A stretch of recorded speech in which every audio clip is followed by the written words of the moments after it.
Hi everybody and welcome back to Empowered Fair. This is Fezile Kumalo and welcome to my channel. If you are returning, thank you for popping by. If you are new, welcome and I really hope you like my content. Well, Empowered Fair in between the vlogs is aimed at sharing content that is empowering, life-changing and inspirational. Content that matters. Now, speaking of content that matters, so I am aware that students in Eswatini have just received their Form 5 results. So in this video, we're going to talk about what is the next steps after receiving your Form 5 results. Firstly, a huge congratulations to everybody who's made it. Particularly a huge shout out to students from Evelyn High School, those that have made it to the top 50 of the country. Well done, you guys. Students from St. Teresa's, my former high school, well done, you guys. I'm super proud to be associated with these two schools. Now, whether you're thinking of going to university or exploring other options because perhaps your results were not what you were expecting, stick around, I've got you covered. Now, a quick disclaimer, this is not everything there is for you. These are just options that I thought I should share with you. Take your time, do your research before you make a decision. Now, let's get into the video. You know just what you do to me. Play my emotions like a pair of puppet strings. Did it ever occur to you my heart's more than a toy? Please go easy on me, babe. Send message after message forward. Let's explore the first option together. You want to go to university because you believe that the results you have at hand are good, right? So where do you start? Number one, start with your research. Do your research. Explore options available for you, fully funded opportunities, both locally and internationally. Let's start with local opportunities. Now, Eswatini has 11 universities and colleges which are part of the PTET study loan program. So all of those programs included in that can be found in a website called the Knowledge Institute Eswatini. So if you go to the Knowledge Institute Eswatini site, there you will find detailed information on what each of the local universities is offering. Not only that, you'll also find detailed information on the courses currently funded by Eswatini government, the cut-off points, the number of credits you need, and also the application fees. Now that's gold right there. So make use of this information. But if you are considering studying abroad, you will still find valuable information in the same site. Right, some opportunities have been listed there which are available for you and they're currently running and deadlines are fast approaching. So you have, for example, the 2024 Taiwan scholarships through the Ministry of Labor and whose deadline is on the 31st of March 2024. So you might want to rush there and check it out. The second one that is available there is the 2024 Asahi University undergraduate scholarships and the deadline is on the 27th of April 2024.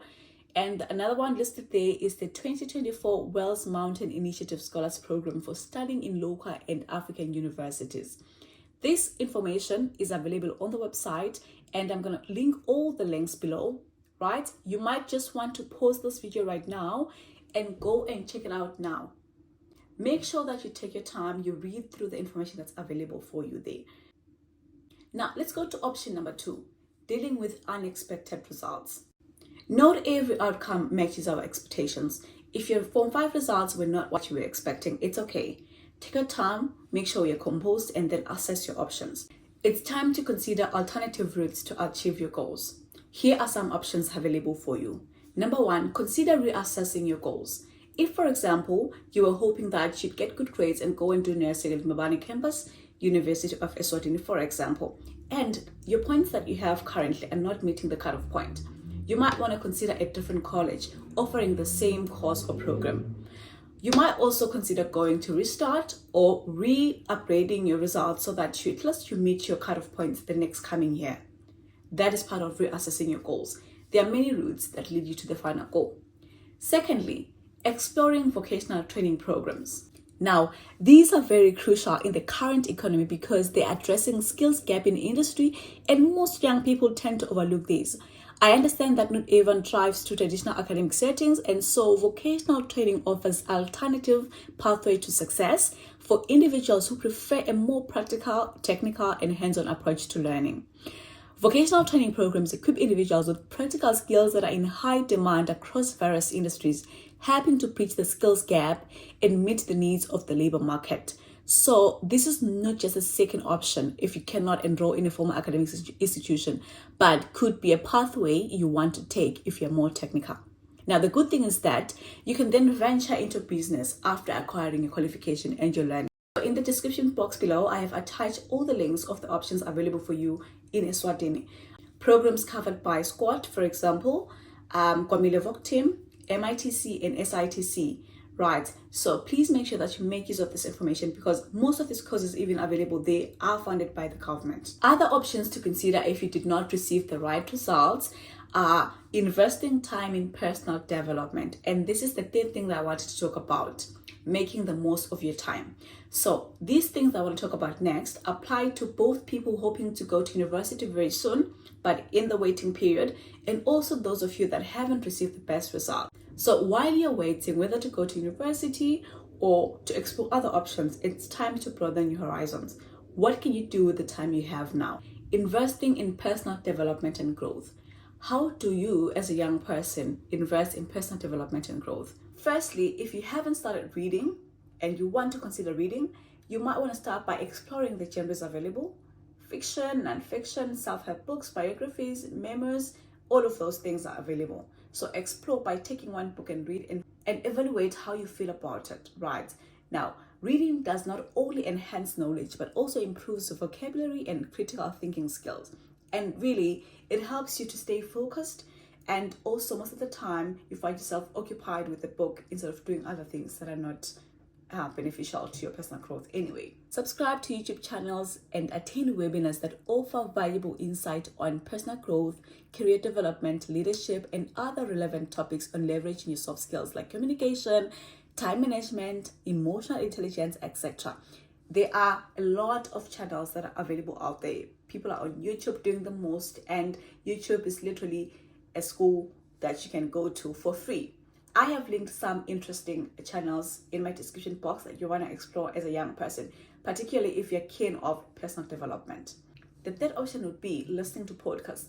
Listening to podcasts is a conventional way to consume valuable content on the go.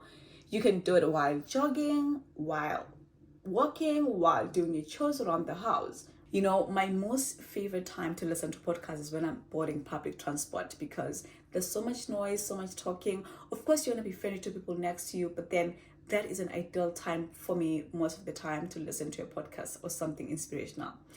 Now, the next thing that you might consider doing is enrolling in an online course or tutorial. You have platforms like Coursera, Udemy, and Khan Academy, which offer a wide range of courses on diverse subjects like time management, presentation skills, leadership skills, and this could allow you as a young person to learn at your own pace and explore new interests. Another thing you might want to consider as part of your personal development and growth journey is investing time in mentorship and networking programs. Consider mentorship programs with peers, with professionals, with mentors who can provide you guidance and support and valuable insight. So this helps you to build meaningful connections and can open doors for new opportunities and perspectives. This can be on social media as well.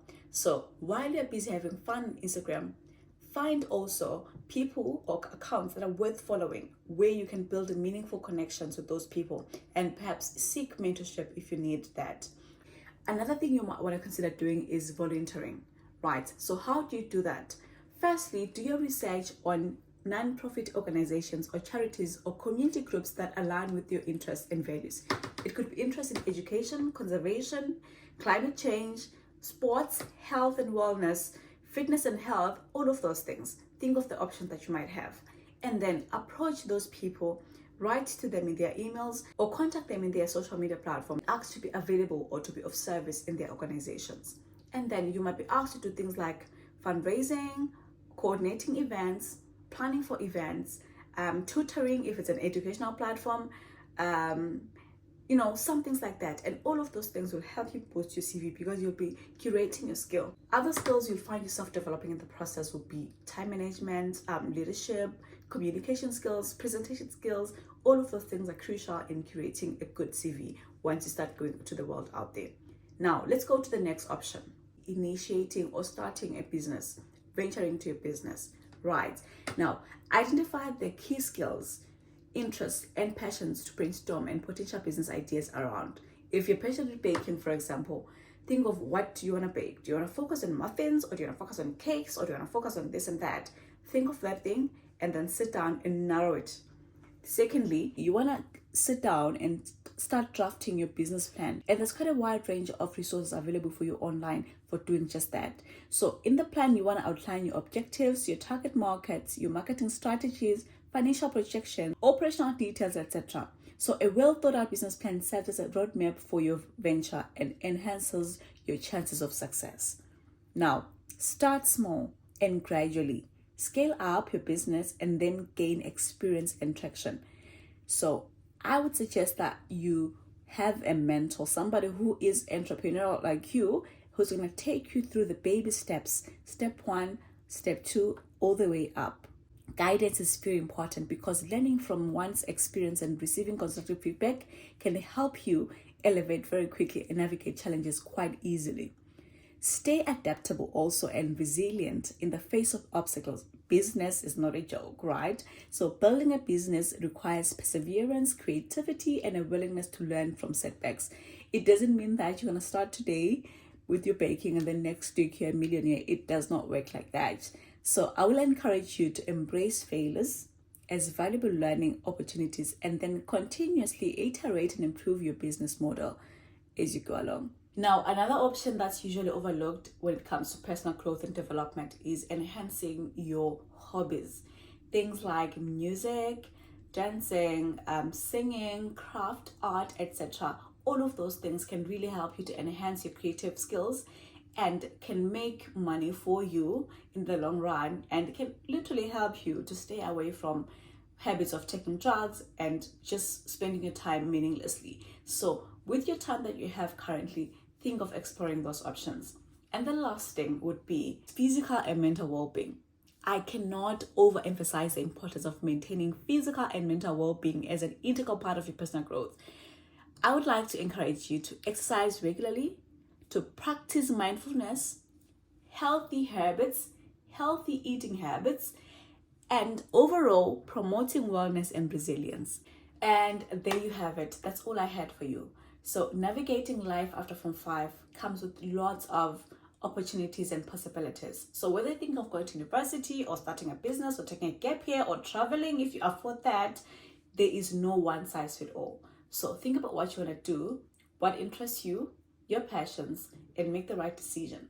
Try not to be influenced by other people, what they've done, but try to learn from their experiences and their mistakes. And for more insightful content, make sure that you like, you comment, and subscribe to this channel.